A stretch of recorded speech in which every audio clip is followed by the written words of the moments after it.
Bismillahirrahmanirrahim. Assalamualaikum warahmatullahi wabarakatuh.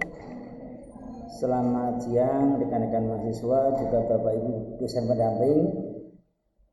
Alhamdulillah sudah dapat terkonek. Kalau tadi ada sedikit kendala sekitar berapa menit? Sekitar 15 menit, 20 menit. Semoga ini membagi pemacu dan evaluasi kita bersama. Evaluasi kolektif. Jadi meskipun kita siap seperti apa, mahasiswa siap, tapi kalau jaringan yang nggak siap juga tidak bisa melakukan apa-apa. Baik rekan-rekan mahasiswa semuanya, yang dari Kartasura, yang dari Kendal, Waleri, Ungaran, Majapahit maupun yang di Cirebon, sehat semuanya ya pada siang hari ini. Alhamdulillah Pak Jalan juga dengan siap, sehat, sehingga kita dapat bertemu pada mata kuliah teori organisasi, pertemuan lewat daring hybrid. Dan pada kesempatan siang hari ini kita mengambil materi pokok bahasan tentang struktur organisasi. Sebelum kami memulai, seperti biasa kami sampaikan dulu terkait dengan tujuan pembelajaran atau capaian pembelajaran. Diharapkan setelah mencari bab ini, mahasiswa akan mampu mengerti dan memahami struktur organisasi. Yang kedua, mahasiswa mampu mengerti tentang mengapa struktur organisasi itu penting.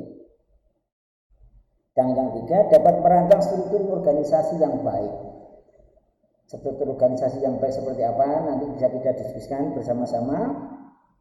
Dan yang keempat, mahasiswa mampu mengerti dan memahami jenis-jenis struktur organisasi. Baik rekan-rekanku, untuk menyingkat waktu sebagai pendahuluan, kami perlu sampaikan, kemarin kita membahas tentang apa? Pertemuan yang kemarin, apa Mbak? Yang keras.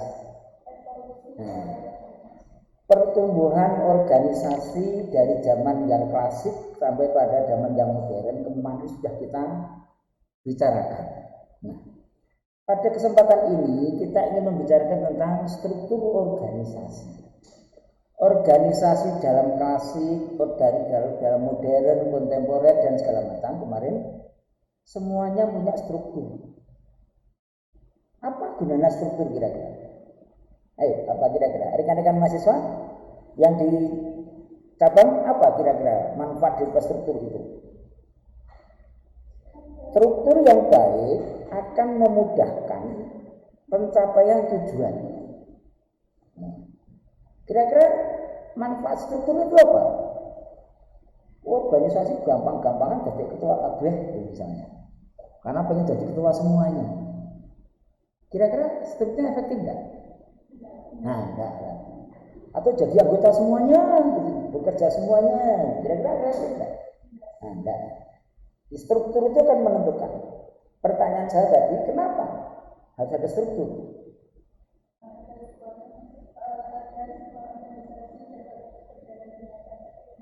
Ya, di dalam organisasi ada pembagian tugas. Pak Jailani selalu mencontohkan syukur 5 jari. Ini sebetulnya bisa kita analogikan sebagai struktur. Bagaimana itu jari, bagaimana jari, bagaimana tengah, itu sebuah struktur. Nah, baik rekan-rekanmu, bahwa struktur yang baik akan memudahkan organisasi dalam melakukan kegiatannya, pencapaian tujuannya. Tetapi struktur yang kurang baik akan mengganggu organisasi dalam pencapaian tujuannya. Kalau seandainya sederhana, saya mencontohkan struktur dalam perusahaan, itu mesti ada yang produksi, bagian pemasaran, dan bagian keuangan, administrasi keuangan. Alangkah kacaunya ketika masing-masing ini egonya tinggi. Saya yang produksi, saya lebih berarti dong. Saya lebih kuasa dong. Tanpa saya produksi, Anda tidak punya barang.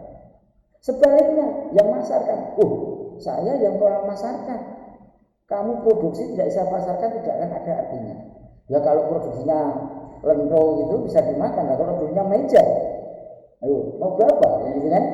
Nah, apalagi yang administrasi dan keuangan. Kamu yang produksi, saya yang memasarkan, tidak saya catat keuangannya, tidak saya kumpulkan uangnya, mau bagaimana? Nah, ini salah satu contoh struktur dalam satu organisasi, pentingnya suatu struktur. Struktur selanjutnya akan memperjelas pembagian tugas. Pak Jailan contohkan tadi, suatu perusahaan, ya kalau perusahaannya nasi pecel, udah dijual-jual, dimakan bareng-bareng. Nah kalau perusahaannya meja, nah, ini pentingnya struktur, pembagian tugas. Begitu juga dalam organisasi yang kita bahas pada kesempatan ini, bahwa struktur akan sangat menentukan kinerja organisasi dalam pencapaian tujuannya. Pertanyaan selanjutnya, struktur yang baik yang bagaimana? Yuk, gimana? Struktur yang baik yang bagaimana? Yang mampu mengakomodir, yang mampu mengkolek kegiatan-kegiatan organisasi untuk pencapaian tujuan. Jadi kalau seandainya saudara punya organisasi Karang Taruna, di situ ada divisi hubungan internasional begitu, kira-kira pas enggak? Kira-kira mendorong dalam pencapaian tujuan enggak? Meskipun itu tidak dilarang, tapi tidak efektif dalam membangun struktur organisasi. Nah, sehingga struktur itu manajemen akan memudahkan dalam pencapaian tujuan organisasi, di mana struktur yang ada dengan tupoksi pekerjaan yang sudah dibagi sedemikian rupa akan mempercepat dalam pencapaian tujuan organisasi.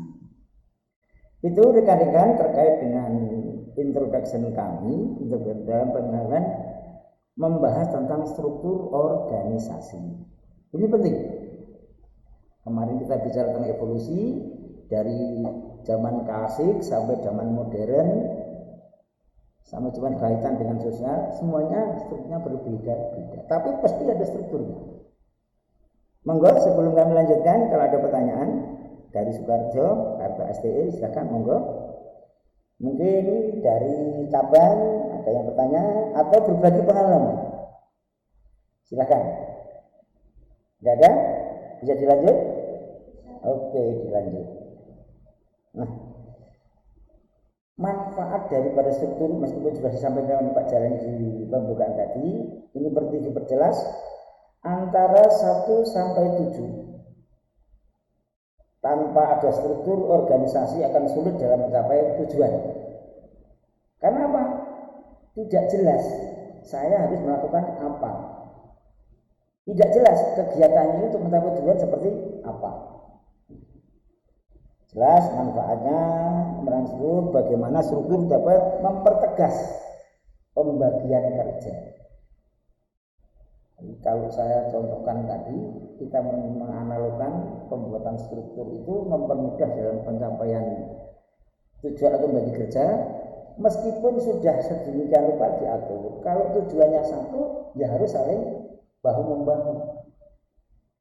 Pemain sepak bola mungkin tugas penyerangnya hanya sekian, strikernya, tapi ketika kemudian untuk satu tujuan, struktur yang pembagian tugasnya sedemikian rupa harus kita persatukan.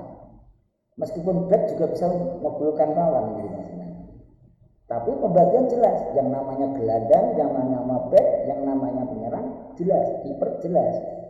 Pembagian tugasnya jelas. Kalau organisasi bisa menganalogkan pekerjaan seperti tim sepak bola, bagus. Ditabrak kancane ya tangi lagi. Kesikut kancane ya rasa nesu. Itu bagus filosofinya dalam bidang kerja organisasi. Kemudian yang ketiga, mendorong manajemen dalam berorganisasi, jelas karena sebagian tugasnya jelas. Yang keempat, menggunakan sumber daya yang efisien. Kalau yang produksi tadi, yang itu sumber daya produksi yang dioptimalkan. Yang pemasaran juga sumber daya pemasaran yang dioptimalkan supaya sumber daya jelas. Strukturnya karena jelas. Bagian produksi jangan ngobok-ngobok bagiannya pemasaran. Lebih juga jangan sampai produksi jangan cawe-cawe terlalu dalam dengan administrasi dan keuangan misalnya. Penggunaan sumber daya yang efisien, kemudian fleksibel. Ini fleksibel dalam perubahan. Saya contohkan tadi sebuah struktur dalam sepak bola. Organisasi meskipun formal atau informal itu harus tanggap terhadap perubahan. Dalam arti perubahan itu memang harus kita sikapi dan adaptasi. Kalau kita mendirikan organisasi, mungkin kita problemnya masih sederhana. Tetapi ketika sudah berjalan, perlu dengan dinamika, perubahan lingkungan, kompetisi, dan lain sebagainya. Nanti akan kita bicara dengan lingkungan organisasi. Kemudian menggambarkan tugas, wewenang, dan tanggung jawab yang jelas-jelas. Kalau ada struktur itu mesti tanggung jawabnya. Meskipun dalam kesatuan tembok organisasi bisa juga berjalannya bisa saling bahu-membahu, saling bantu-membantu. Tetapi secara teoritis struktur harus menggambarkan tugas yang jelas. Oh, direktur pimpinan tugasnya seperti apa? Jangan apa-apa pimpinan hanya diberikan kepada bawahan, ketika nanti berhasil diklaim jadi kerja pimpinan. Ini banyak di era modern saat ini. Sopo ketuanya, sopo direktur, ini banyak. Kemudian yang tujuh, memperlancar komunikasi dan korelasi. Itu jelas. Ini kalau ketik ini korelasi. Kalau pimpinan tadi saya contohkan di perusahaan, pimpinan direktur utamanya, oh perusahaan produksinya kok kacau, tinggal panggil direktur produksi. Oh ternyata keuangannya kok kacau, antara yang masuk dan keluar cash flow-nya tidak jelas. Oh panggil direktur keuangan dan administrasi dan keuangan. Oh pemasarannya kok jeblok, dipanggil dari direktur pemasarannya. Jadi akan memudahkan atau memperlancar komunikasi dan korelasi. Anda bisa bayangkan ketika organisasi misalnya perusahaan yang multinasional begitu, karyawannya berpuluh-puluh ribu, cabangnya beratus-ratus cabang, kemudian bahasanya pun beda-beda. Anda bisa bayangkan bagaimana kompleksitas gitu. Tapi saya mencoba mencontohkan yang sederhana saja, seperti kita tadi perusahaan PT Nasi Pecel begitu, ketika nasi pecelnya kok kurang berarti ada sesuatu di situ. Dan ketika memasarkannya kok banyak yang retur, berarti nasi pecelnya pedesan. Ada banyak kemungkinan. Itu terkait dengan merancang struktur organisasi. Sebelum kami lanjutkan pertanyaan, monggo. Ayo, monggo. Yang dari cabang kira-kira ada pertanyaan?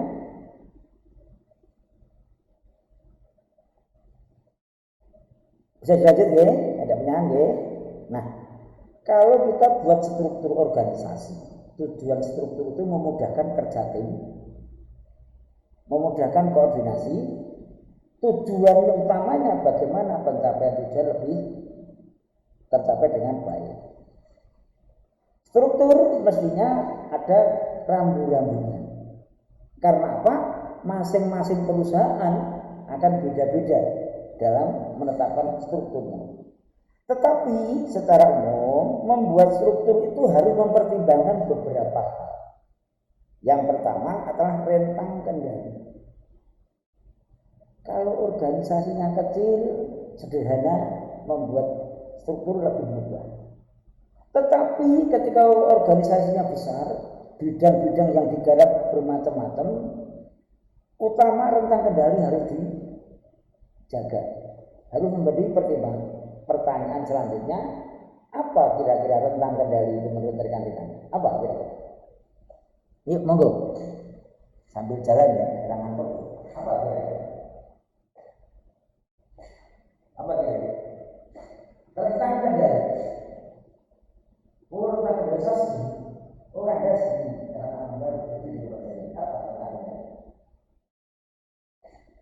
Rentang kendali adalah kalau orang sekarang kita bertiga. Apa itu rentang kendali? Apa dia? Rentang kendali adalah salah satu batasan yang efektif ketika dilakukan seseorang. Misalnya, karena pekerjaannya ringan, mengawasi guru-guru perusahaan, guru pabrik, oh kita tentang kendali kita ada agak longgar, kita mengawasi orang 50 mungkin masih bisa. Tetapi ketika rentang kendali untuk perusahaan yang high tech teknologi tinggi, kita suruh mengawasi 40 orang sudah kesulitan. Karena kompleksitas permasalahannya, rentang kendali ini yang perlu dipertimbangkan oleh organisasi ketika menyusun suatu struktur organisasi. Tapi kalau lembaga kita belajar ini ada banyak Pak dosen pendamping, ada Pak Jelani, ada juga mahasiswa yang ada. Pertanyaan selanjutnya, kira-kira rentang kendali dalam mengelola sekian banyak cabang ini efektif apa enggak dengan metode ini? Ini harus dipertimbangkan. Jadi rentang kendali untuk perusahaan, mohon maaf, yang padat karya dengan perusahaan yang high tech, dengan perusahaan yang mungkin produksi dengan otomatisasi akan berbeda. Intinya bahwa mempertimbangkan rentang kendali dalam menyusun organisasi, kira-kira yang efektif yang seperti apa? Ini perlu diskusi. Pekerjaan kita seperti apa? Kalau hanya, mohon maaf, kalau seperti organisasi saudara Karang Taruna, saya pikir rentang kendalinya nggak begitu berat. Ya. Mungkin juga organisasi mahasiswa, kelompok panjat gunung, panjat tebing misalnya, nggak begitu. Tetapi ketika suatu organisasi, misalnya perusahaan yang karyawannya beribu-ribu, mungkin harus dipertimbangkan rentang kendali yang efektif. Artinya apa? Bidang ini dipimpin oleh seseorang, kira-kira yang efektif dengan berapa tanggung jawabnya, kendalinya seperti apa. Terlalu kecil juga tidak baik karena menjadi resources yang terbuang.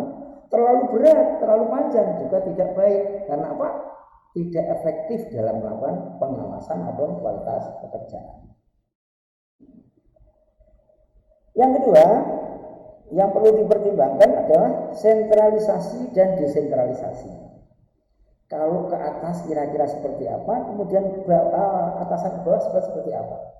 Sentral ke atas, desentral ke bawah. Ini perlu dipertimbangkan. Kalau seandainya saya sebagai direktur mengelola karyawan sebanyak 500, karyawannya mau ke tempat saya menyampaikan usul-usul masukan, kira-kira efektif tidak? Saya memberikan perintah, kira-kira efektif. Sentralisasi dan desentralisasi. Pertimbangan yang ketiga adalah pertimbangan formalisasi. Ingat, menyusun struktur itu ada hak tanggung jawab, kewajiban dan tanggung jawab. Ada hak yang ada di sana.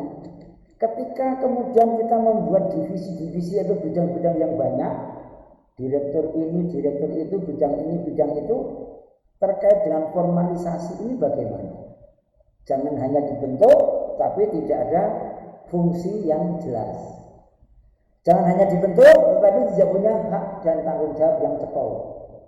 Formalitas misalnya.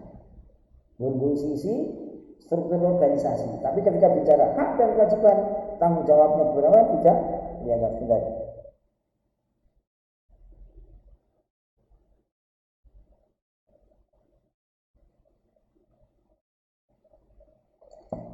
Itu terkait dengan formalisasi. Termasuk juga formalisasi, karena kita bicara organisasi, kamu tak tempatkan sebagai kepala bidang ini. Kira-kira kamu mampu enggak secara formal?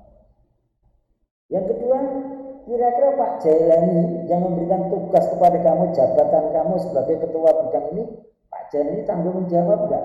Dengan segala konsekuensinya mestinya.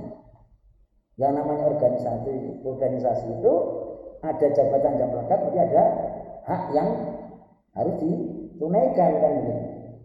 Nah, formalisasi ini menjadi sangat luas dan akhirnya juga formalisasi ini banyak dipelintir oleh orang-orang yang oke dalam satu organisasi. Kamu tak kayak jabatan ini, kamu tak kayak ini, ya itu saja. Tapi tanggung jawabnya nggak ada. tugasnya ya tidak diberi tugas yang jelas, apalagi haknya. Itu banyak sekali dilakukan oleh banyak sampai zaman yang sekarang yang milenial ini, organisasi-organisasi yang formal yang mestinya juga cukup modern, tapi ketika formalisasi dalam satu struktur yukur formalan diajukan kepada Kemenkumham ini saya melakukan ditulis jadi divisi bidang ini orang ngerti, jangankan haknya, tugas siapa jangan ngerti kok. Ini Pak Jari melakukan ini Pak Jari banyak sekali dalam satu organisasi itu yang kadang-kadang cuma dicomot formalisasi. Ini formalisasi itu dimaknai kalau sak untuk melegalkan statuta satu organisasi.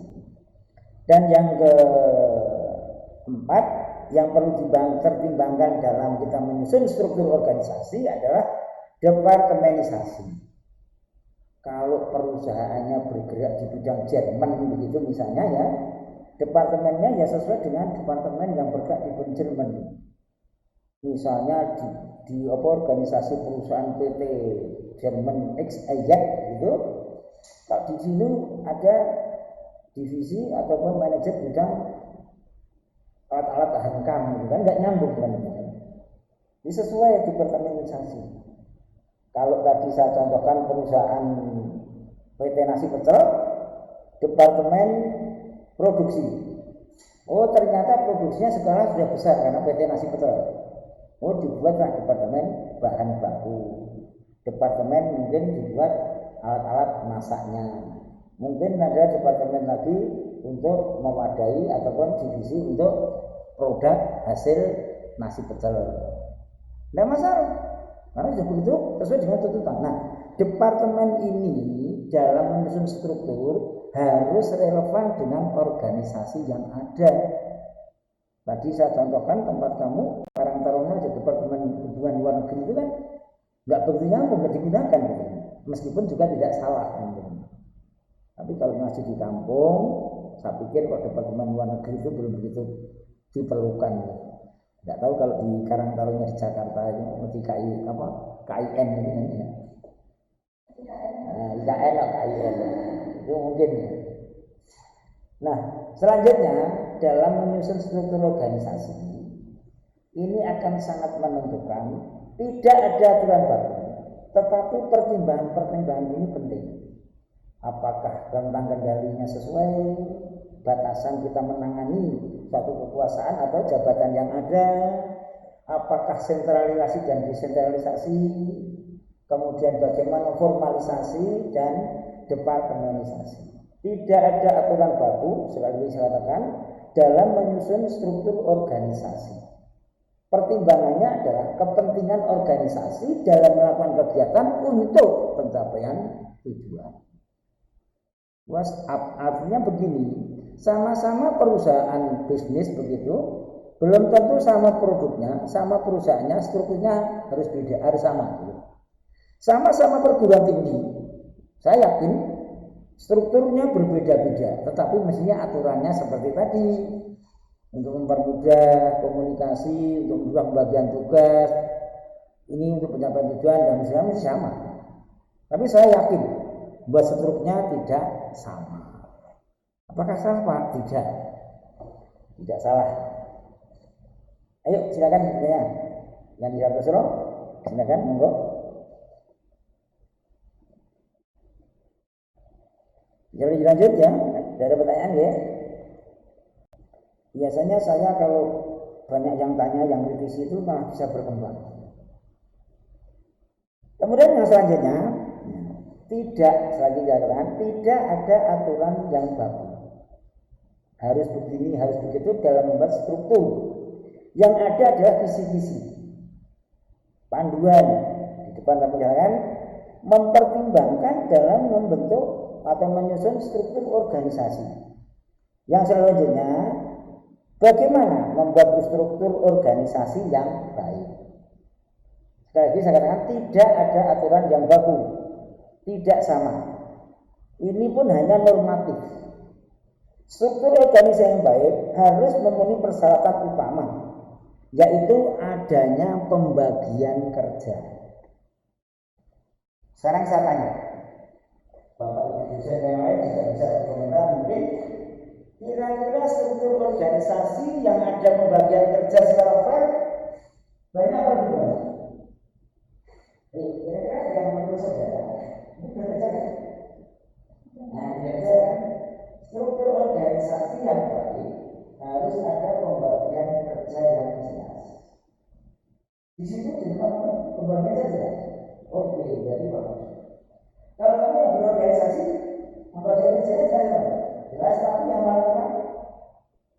Nah, kalau organisasi bentuknya jelas, tetapi pembagian kerja juga jelas, tetapi pelaksana selalu berbeda.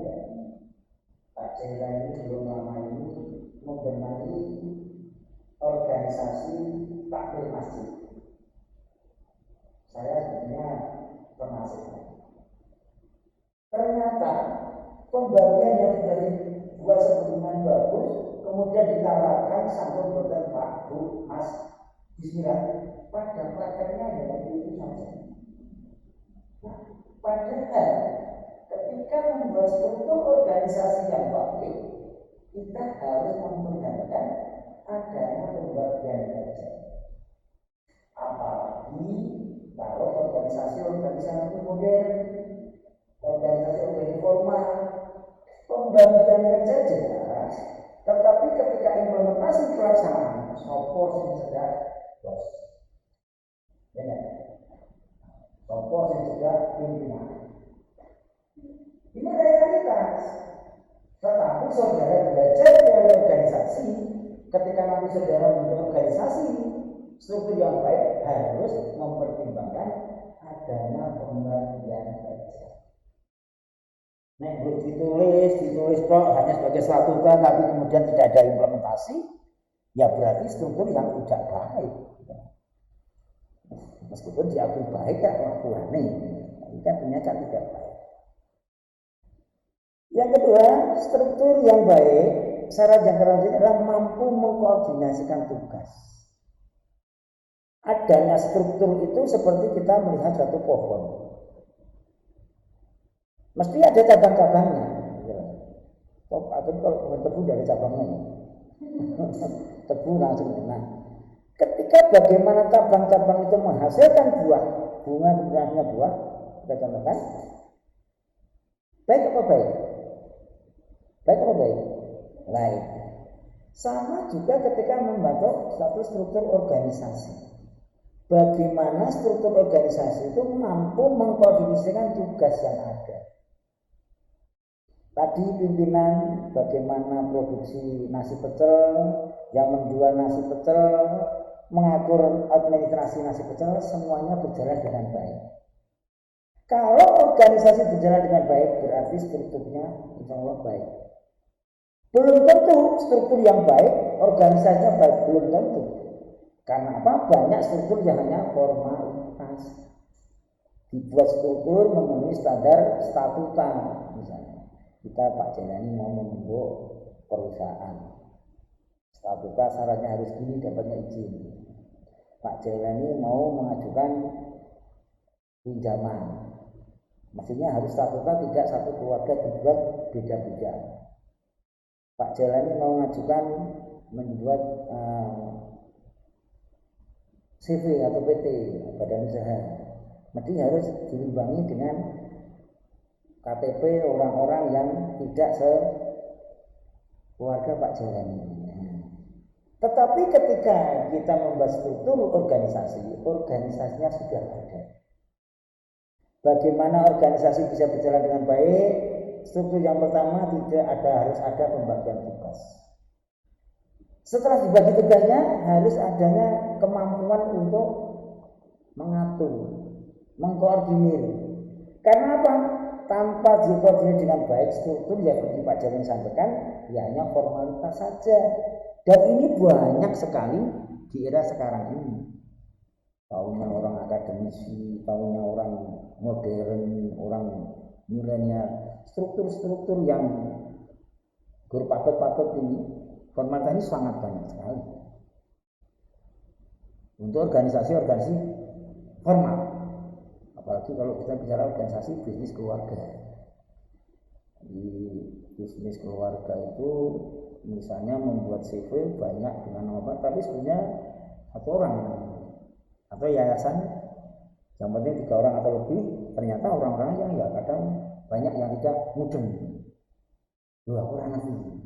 Jenengku ditulis. Itu membangun struktur organisasi yang baik. Makna mampu mengkoordinasikan tugas ini luas sekali. Maknanya luas sekali. Bagaimana tugas bicara bisa bekerja dengan baik, dikoordinasi dengan baik? Ya mestinya harus fair. Ya enggak? Lu saya ditugaskan seperti ini, tugasku kerjanya minta ampun, tapi konsekuensinya reward tidak ada, ya ngapain kita mau kerja baik-baik, kan begitu kan? Fair. Bahasanya hanya sederhana, mampu mengkoordinasikan tugas. Juga sih tugas yang bagus bisa, tapi konsekuensinya dong, ya kan? Mestinya kan begitu. Salesman dikasih target penjualan sekian, oke. Tapi remunerasinya harus jelas. Jangan hanya target, hanya genjot saja, ya tidak fair. Jadi yang kedua ini mampu mengkoordinasikan tugas. Ini punya konsekuensi yang sangat luas. Pak Jalani hanya memberikan poin-poinnya saja. Harapan saya bisa menjadi diskusi dengan rekan-rekan mahasiswa. Kalau mau baca yang jelas yang dirinci di referensi buku ajarnya teori organisasi Pak Jailani maupun buku teori organisasinya Pak Dr. Agus Wibowo.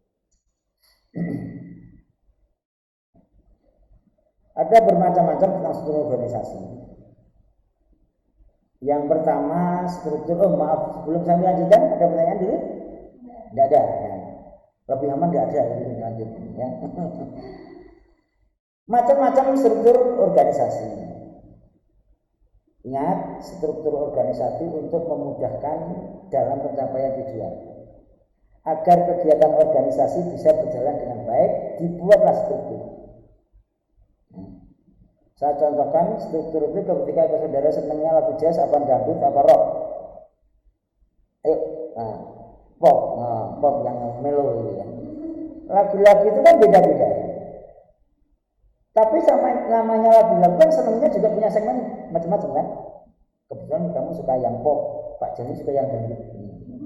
Beda kan? Tapi semuanya kan indah. Nah, sama juga kita belajar nanti terkait dengan bentuk-bentuk struktur organisasi. Tergantung organisasi yang akan menggunakannya. Bukannya tipe apa, tadi saya contohkan, kamu suka pop, Pak Jani suka dangdut gitu ya. Beda, tapi kita kan semuanya suka. Itu semua karya sebuah lagu. Baik, ketika kita bicara struktur, yang pertama, macam-macam ada struktur lini. Struktur ini masih sangat sederhana.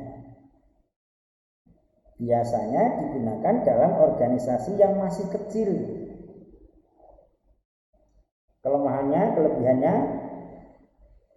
karena kelebihannya dalam organisasi kecil, garis wewenang dan tanggung jawabnya langsung dan bersifat sederhana. Saudara baca terkait dengan kelebihan dan kekurangan rekan-rekan yang dari cabang mungkin. Saya ingin menyampaikan bahwa struktur ini sangat sederhana dan banyak digunakan. Pertanyaannya sekarang adalah mengapa struktur ini banyak yang digunakan? Saudara lihat kelebihannya apa, kekurangannya apa? Apa ya? Kalau dari yang di depan atasnya, organisasi dalam struktur ini sangat sederhana dan biasa digunakan dalam organisasi yang masih kecil.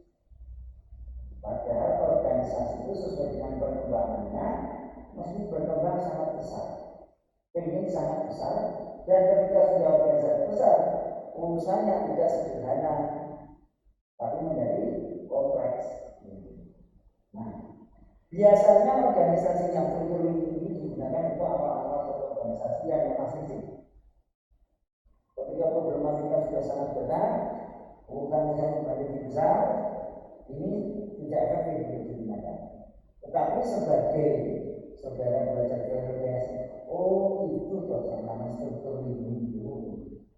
Ini harusnya ada gambarnya, tapi ya kembali lagi karena faktor jam. Kalau bicara langsung tujuan itu, akan gambarnya ini seperti apa. Saudara cermati terkait dengan kelebihan dan kelemahannya. Nah, seperti Pak Jalan sampaikan tadi, biasanya organisasi tumbuh awal-awal itu kecil. Lama-lama jadi besar. Karena apa Pak? Pendiri itu juga pengen organisasi menjadi besar. Sehingga kelemahannya adalah kurang efektif untuk organisasi yang besar. Seperti di lembaga kita, Universitas Tekon, Tekon itu awal-awalnya juga dari lembaga keterampilan untuk LPK sampai pada sekolah tinggi, kemudian sekarang jadi universitas yang sekolah tinggi. Struktur organisasi yang sangat